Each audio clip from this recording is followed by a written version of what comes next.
Hi ನಮಸ್ಕಾರ. ಅಲ್ಲಿಂದ ನನ್ನ ಕನ್ನಡ ಚಾನಲ್ಗೆ ಸ್ವಾಗತ. ಈ ದಿನ ತುಂಬಾ ಸುಲಭವಾಗಿ ದಿಢೀರಾಗಿ ಕ್ರಿಸ್ಪಿಯಾಗಿ ರುಚಿಯಾಗಿ ಯಾವ ರೀತಿ ಕಡಲೆಪುರಿ ಒಗ್ಗರಣೆ ಮಾಡ್ಕೋಬೋದು ಅಂತ ನೋಡೋಣ. ಒಂದು 10 ನಿಮಿಷದಲ್ಲಿ ರೆಡಿ ಆಗುತ್ತೆ. ಈ ಕಡಲೆಪುರಿ ಒಗ್ಗರಣೆ ಮಾಡೋಕ್ಕೆ ದೊಡ್ಡ ಪಾತ್ರೆ ಅಥವಾ ಅಗಲವಾಗಿರೋಂಥ ಬಾಣಲಿನ ತಗೋಬೇಕು. ಮಿಕ್ಸ್ ಮಾಡೋದಕ್ಕೆ ಈಸಿಯಾಗಿರಬೇಕು. ಒಗ್ಗರಣೆಗೆ ಬೇಕಾದಷ್ಟು ಎಣ್ಣೆನ ಸೇರಿಸಿದ್ದೀನಿ.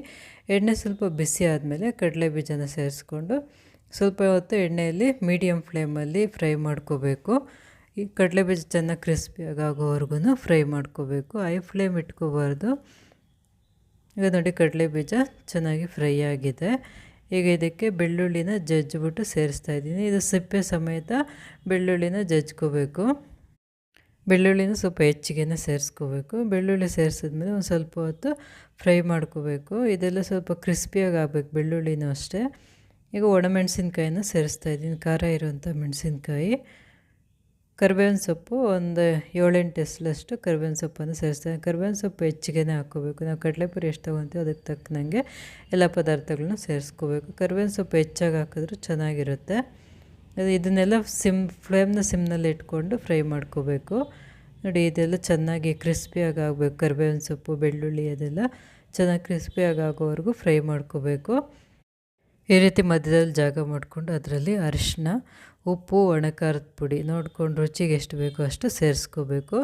ಒಣಖಾರದ ಪುಡಿ, ಉಪ್ಪು ಎಲ್ಲ ಒಗ್ಗರಣೆ ಮೇಲೆ ಹಾಕಿದ್ರೆ ಅದೆಲ್ಲ ಕರಿಬೇವಿನ ಸೊಪ್ಪು, ಬೆಳ್ಳುಳ್ಳಿಗೆಲ್ಲ ಜಾಸ್ತಿ ಅಂಟ್ಕೊಂಡು ಅದು ತಿನ್ನೋವಾಗ ಒಂಥರ ಚೆನ್ನಾಗಿರೋದಿಲ್ಲ. ಬೆಳ್ಳುಳ್ಳಿ ಎಲ್ಲ ಉಪ್ಪು ಅನಿಸುತ್ತೆ, ಒಂದೇ ಕಡೆ ಸೇರ್ಕೊಳ್ಳುತ್ತೆ ಉಪ್ಪು ಖಾರ ಎಲ್ಲ. ಅದಕ್ಕೋಸ್ಕರ ಈ ರೀತಿ ಮಾಡಿಕೊಂಡ್ರೆ ಅವಾಗ ಎಣ್ಣೆಲಿ ಚೆನ್ನಾಗಿ ಮಿಕ್ಸ್ ಆಗುತ್ತೆ. ಎಣ್ಣೆಯಲ್ಲಿ ಸ್ವಲ್ಪ ಹೊತ್ತು ಬಿಸಿ ಮಾಡಿದ್ದಾದಮೇಲೆ ಈಗ ಕಡಲೆಪುರಿನ ಸೇರಿಸ್ತಾ ಇದ್ದೀನಿ. ಇದು ಒಗ್ಗರಣೆಗೆ ಸಪ್ಪೆ ಕಡಲೆಪುರಿ ಬರುತ್ತೆ, ಅದನ್ನು ತೊಗೊಂಡಿದ್ದೀನಿ. ಬೇಲ್ಪುರಿ, ಮಸಾಲೆ ಪುರಿ ಎಲ್ಲ ಮಾಡ್ತಾರಲ್ಲ ಆ ಕಡಲೆಪುರಿನ ತೊಗೊಂಡಿದ್ದೀನಿ. ಇದರಲ್ಲೂ ಸ್ವಲ್ಪ ಕಸ ಇರುತ್ತೆ, ಅದನ್ನು ಜರಡಿ ಮಾಡ್ಕೋಬೇಕು. ಮೇಲ್ಗಡೆ ಇರೋದಿಲ್ಲ, ಕೆಳಗಡೆ ಸ್ವಲ್ಪ ಕಸ ಥರ ಇರುತ್ತೆ. ಹಾಕೋಗಿ ನೋಡಿಕೊಂಡು ಜರಡಿ ಮಾಡಿಕೊಂಡು ಸೇರಿಸ್ಕೋಬೇಕು. ಇವಾಗ ಚೆನ್ನಾಗಿ ಮಿಕ್ಸ್ ಮಾಡಿದ್ದಾದಮೇಲೆ ರುಚಿ ನೋಡಿಕೊಂಡು ಉಪ್ಪೇನಾದರೂ ಬೇಕಿದ್ದರೆ, ಉಪ್ಪು ಖಾರ ಏನಾದರೂ ಬೇಕಿದ್ದರೆ ಸೇರಿಸ್ಕೋಬೋದು. ಈ ಪುರಿಯಲ್ಲೇ ಸಾಲ್ಟೆಡ್ ಕಡಲೆಪುರಿ ಬರುತ್ತೆ, ಆಂಧ್ರ ಕಡಲೆಪುರಿ ಅಂತಾರಲ್ಲ ಅದು ಬರುತ್ತೆ.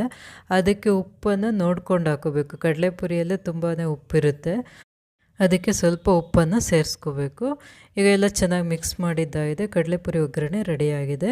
ಎಲ್ಲಾದರೂ ಹೊರಗಡೆ ಪ್ರಯಾಣ ಮಾಡುವಾಗ ಮೊದಲಿಗೆ ಜ್ಞಾಪಕ ಬರೋದೇ ಕಡಲೆಪುರಿ ಒಗ್ಗರಣೆ.